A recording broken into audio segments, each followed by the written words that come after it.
So obviously RJ and I work out a ton together, just being at this facility a ton. And so we're gonna kind of combine both of our workouts in this video and warm-ups and everything like that. A lot of our training background, a lot of his training background, obviously us working out together, kind of same goals. And as you can kind of see from the testing, we're pretty even in a lot of stuff. But main focuses are just functional stuff. Like we do a lot of kettlebell carries, a lot of like core loaded stuff, as well as kind of endurance stuff, you know, high reps, 20, 30 reps. And then even element a little bit of bodybuilding, and then some, you know, strength days and stuff like that. So we like to hit the nail on every head. RJ, you got any input on kind of what we do? Yeah, man, just a big focus on functional training. Again, I would say one of the things that we both like to focus on is activating the posterior chain, fixing posture.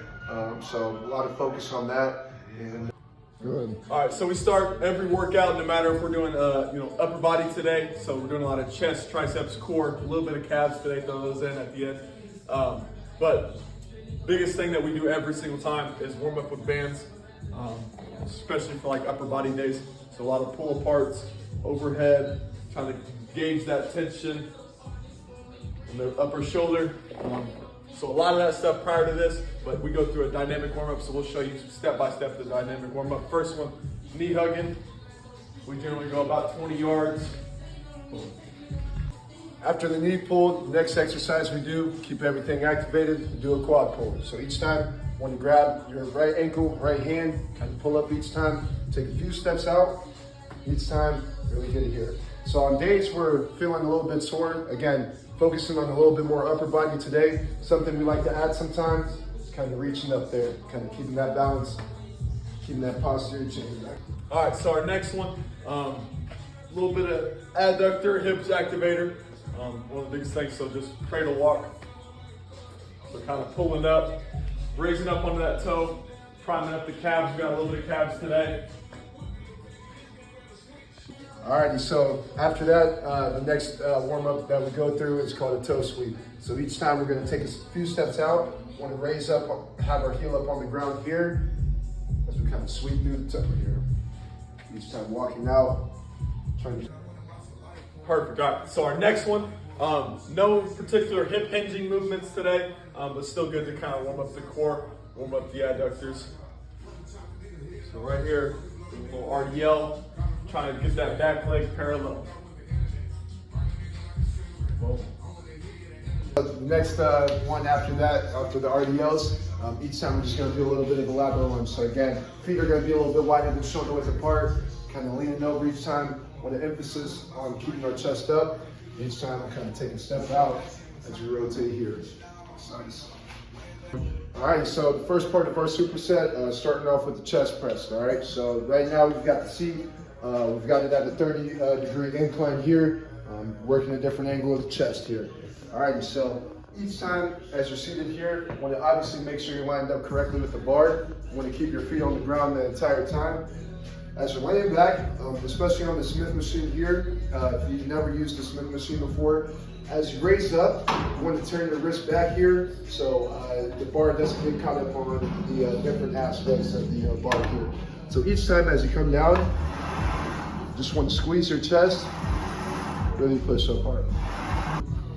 Awesome, okay, and so with the Smith incline, that's really fatiguing on the chest, especially with it being a chest-focused day. We don't want to fatigue out in the first superset.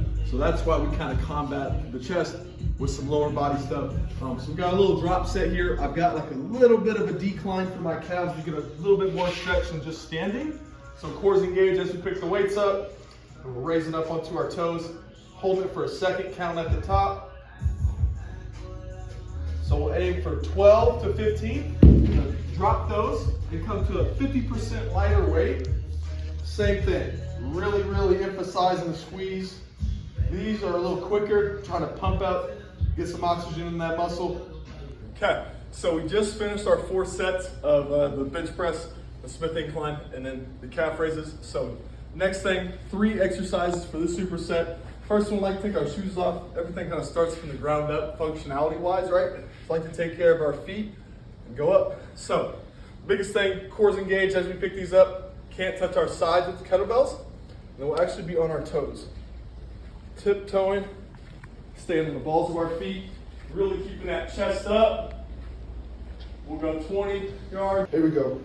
All right, so the next exercise, we need an exercise ball. So this was pretty fun, man. All right, so this how we're gonna set up the exercise each time.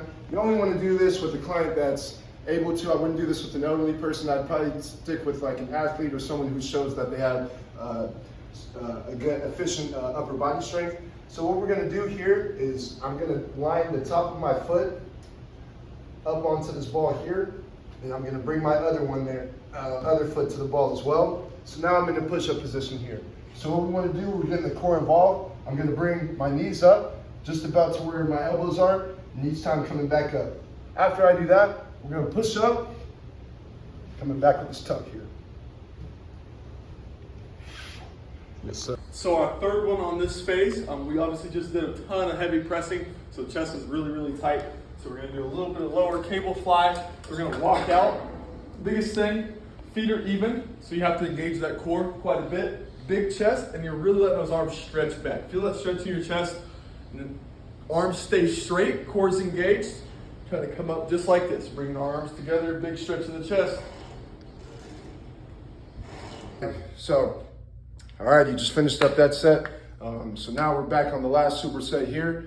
So each time we're gonna do what I like to call a reverse kind of tricep extension.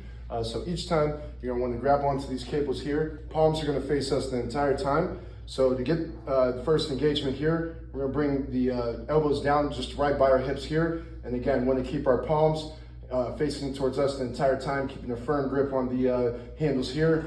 And each time we're just extending from the tricep here. Alrighty, so each time we're coming up. Once the palms, the elbows get here to this level position, coming all the way back down.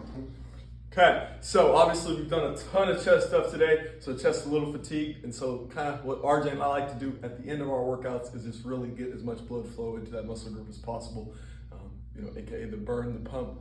Some people love it, some people hate it, we tend to love it. So last thing that we'll do, last exercise of the day, aiming for 20 to 30 reps.